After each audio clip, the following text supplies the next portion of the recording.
భారతదేశ రక్షణ శాఖ మంత్రి రాజ్నాథ్ సింగ్ గారు ఈరోజు పాకిస్తాన్కి గట్టి వార్నింగ్ ఇచ్చారు.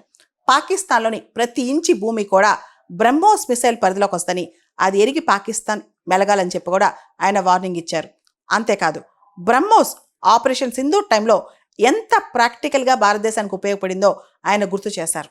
ఏదైతే ఆపరేషన్ సింధూర్ టైంలో పాకిస్తాన్ చూసిందో అది కేవలం ట్రైలర్ అని, ఇంకా సినిమా మిగిలే ఉందని చెప్పి కూడా ఆయన చెప్పకనే చెప్పారు. అంతేకాదు, బ్రహ్మోస్ ఎంత చేయగలదో, ఎంత చూపించగలదో ఇండియా చూపిస్తుందని కూడా ఆయన చెప్పారు. ఈరోజు అంటే అక్టోబర్ 18వ తారీఖున యూపీ సీఎం యోగి ఆదిత్యనాథ్ గారితో కలిసి మన రక్షణ శాఖ మంత్రి లక్నోలో ఉన్న ఏరోస్పేస్ ఫెసిలిటీలోంచి మొట్టమొదటి అంటే స్వదేశీయంగా ప్రిపేర్ చేసిన బ్రహ్మోస్ మిసైల్స్కి ఫ్లాగ్ ఆఫ్ చేశారనమాట.